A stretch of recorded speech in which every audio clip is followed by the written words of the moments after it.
ዴፊኒሽን የበሽታው ምንነት ላንግ ካንሰር የሳምባ ካንሰር በሽታ ይህ ማለት በሳምባችን ውስጥ የሚጀምር የካንሰር በሽታ ማለት ነው። የሳምባ ካንሰር ሴሎች ወደ ሌሎች የሰውነት ክፍሎች ሊምፍ ኖዶች፣ አንጎል ወዘተ ሊሰራጩ ይችላሉ። ካንሰር ሴሎች ከሌሎች የሰውነት ክፍሎቻችን ወደ ሳምባችን ሊሰራጩ ይችላሉ። ካንሰር ሴሎች ከአንድ የሰውነታችን ኦርጋን ክፍል ወደ ሌላ የሰውነታችን ኦርጋን ክፍል ሲሰራጩ እነዚህ የካንሰር ሴሎች ሜታስታሲስ ይባላሉ። ኤፒዲሚዮሎጂ በሽታው ያለባቸው ሀገሮች በ2002 ዓመተ ምህረት በዓለም ላይ 1.35 ሚሊዮን የሚሆኑ ሰዎች በዚህ በሽታ ተይዘዋል። ከእነዚህ ውስጥ 71% የሚሆኑት ወንዶች ናቸው። ይህ በሽታ ከ1985 ዓመተ ምህረት ጀምሮ በየዓመቱ ብዙ ሰው በማጥቃት ከካንሰር በሽታዎች ውስጥ አንደኛ ደረጃን እንደያዘ ነው። ወንዶች ከዚህ በሽታ ቀጥሎ በብዛት የሚጠቁት በቆለጥ ካንሰር እና በጨጓራ ካንሰር በሽታዎች ነው። ይህ በሽታ ሴቶችን በብዛት ከሚያጠቁ የካንሰር በሽታዎች ውስጥ በአራተኛ ደረጃ ይገኛል። በአንደኛ ደረጃ ሴቶችን በብዛት የሚያጠቃው የጡት ካንሰር በሽታ ነው። ቀጥሎ የማህፀን ጫፍ ካንሰር ነው። ቀጥሎ የትልቁ አንጀት ካንሰር በሽታ ነው። በ2002 ዓመተ ምህረት የህዝብ ቁጥርን ከግምቱ ውስጥ በማስገባት በአደጉ ሀገሮች የተያዙት የሳምባ ካንሰር በሽተኞች ቁጥር ካላደጉ አገራት ጋር ሲነጻጸር እጥፍ ነው። ሐኪሞች የካንሰር ሴሎቹ በማጉያ መነጽር ማይክሮስኮፕ ሲታዩ የሚኖራቸው መልክ ላይ በመመርኮዝ የሳምባ ካንሰር በሽታን በሁለት መደቦች ይከፍላሉ። እነዚህም ስሞል ሴል ላንግ ካንሰር የዚህ በሽታ ይህ አይነቱ በብዛት የሚያጠቃው ሲጋራን በጣም የሚያጨሱ ሰዎችን ነው። ይህ አይነቱ በሽታ ብዙ ጊዜ አይከሰትም። ኖን ስሞል ሴል ላንግ ካንሰር ይህ ማለት ተመሳሳይ ባህሪ ያላቸውን የሳምባ ካንሰር በሽታ አይነቶችን ያካተተ መደብ ነው።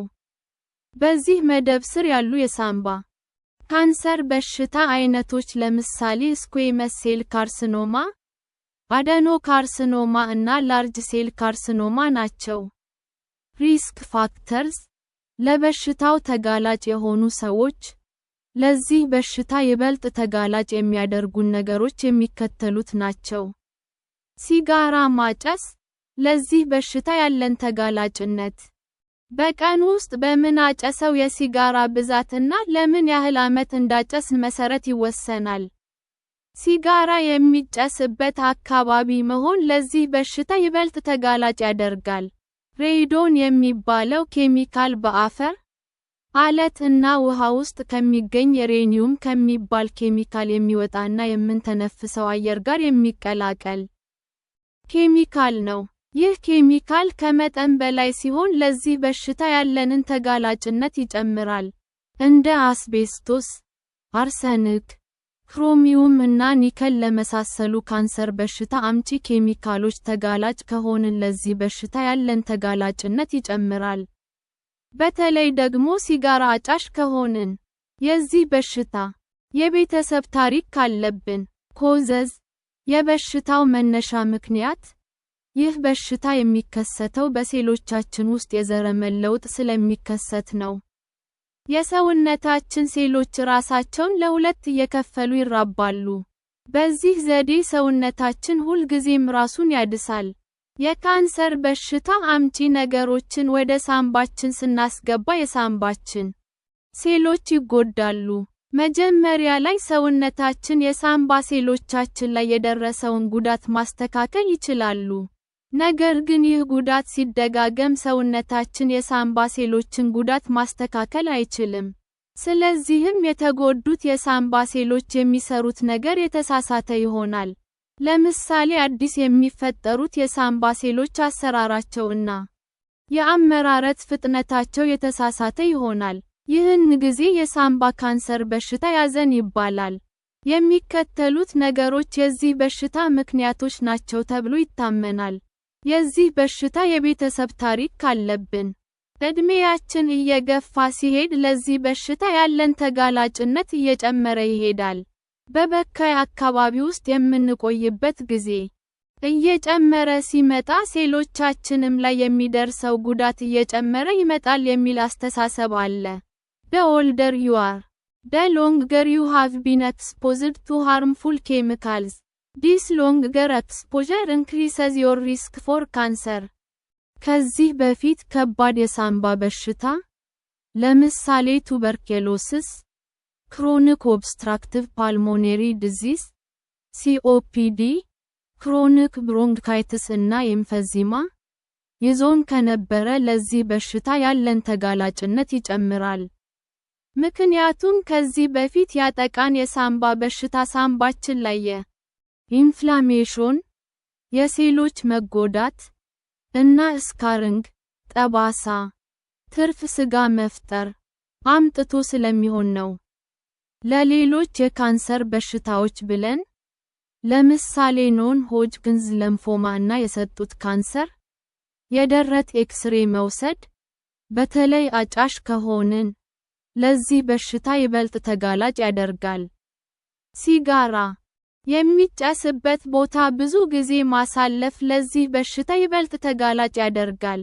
ሲምፕቶምስ የበሽታው ምልክቶች የሚከተሉት የዚህ በሽታ ምልክቶች ናቸው። ነገር ግን እነዚህ ምልክቶች የሌላ በሽታ ምልክቶችም ሊሆኑ ይችላሉ። የማይለቀን ሳል ሲኖር፣ በቀን ውስጥ በተለያዩ ሰዓቶች ሳሉ ከባድ ሊሆን ይችላል። ማለትም የሆነ የአየር ጠባይ ወይንም የሙቀት እና ሌሎች ውጫዊ ነገሮችን ተከትሎ ላይከሰት ይችላል። በራሱ ጊዜ ሳሉ ሊከብድ ወይንም ቀለል ሊል ይችላል።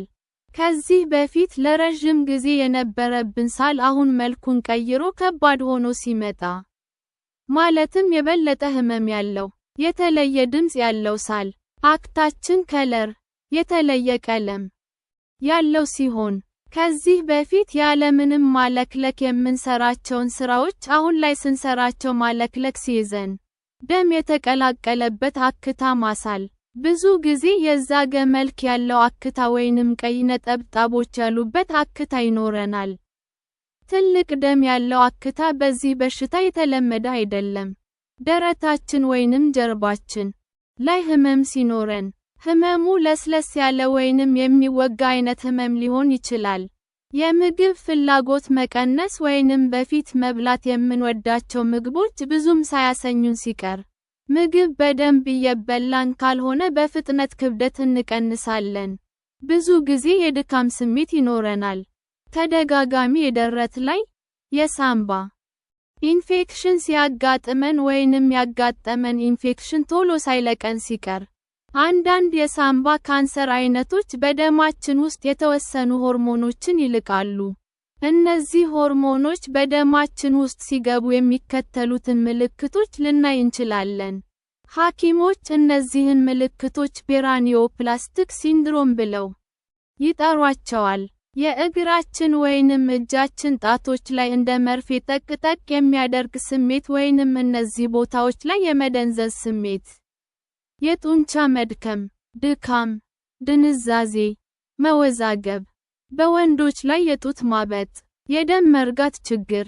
ዳያግኖሲስ አንድ ቴስት፣ የበሽታው ምርመራ፣ ከ55 ዓመት በላይ ከሆንን እና ሲጋራ የምናጨስ ከሆነ ከሐኪማችን ጋር ስለ ሲቲ ስካን ምርመራ፣ የሳንባ ካንሰር ከያዘን ለማወቅ ስለማድረግ መመካከር አለብን። ሐኪማችን ይህ በሽታ ሳይዘን አይቀርም ብላ ከጠረጠረች የሚከተሉትን ምርመራዎች ልታደርግልን ትችላለች። ኢማጂንግ ቴስትስ፣ ሐኪማችን የደረት ኤክስሬ ምርመራ ስታደርግልን ሳንባችን ላይ ያልተለመደ ትልቅ ወይንም ትንሽዬ እባጭ ነገር ልታገኝ ትችላለች። በተጨማሪም ሐኪማችን የሲቲ ስካን ምርመራ ስታደርግልን በደረት ኤክስሬ ምርመራ ማየት ያልቻለቻቸውን ትናንሽ ቁስሎች ሳንባችን ላይ ልታገኝ ትችላለች። ስፑቱም ሳይቶሎጂ፣ ሳላችን አክታ ካለው ሐኪማችን ከአክታችን ላይ ናሙና ወስዳ በውስጡ የካንሰር ሴሎች እንዳሉት ትመረምራለች። ቲሹ ሳምፕል፣ ባዮፕሲ ሐኪማችን ሳንባችን ላይ ከሚታዩ ያልተለመዱ ነገሮች ላይ ናሙና ትወስድና ውስጡ የካንሰር ሴሎች ስለመኖራቸው ምርመራ ታደርጋለች። ሐኪማችን ይህንን ናሙና የምትወስድበት ብዙ ዘዴዎች አሏት። ለምሳሌ ብሮንኮስኮፒ። ይህ ማለት ሐኪማችን ውስጡ ብርሃንና በአንድ ጫፉ ደግሞ ካሜራ ያለው ብሮንኮስኮፕ የሚባል ቀጭን ተጣጣፊ ቱቦ በአፋችን ወይንም አፍንጫችን በኩል ወደ ሳንባችን ታስገባና ሳንባችንን በካሜራ እየተመለከተች ችግር ያለባቸውን ቦታዎች የካንሰር ምልክቶች እንዳለባቸው ትመረምራለች። በዚሁ ምርመራ ከሳንባችን ላይ ናሙና መውሰድ ትችላለች።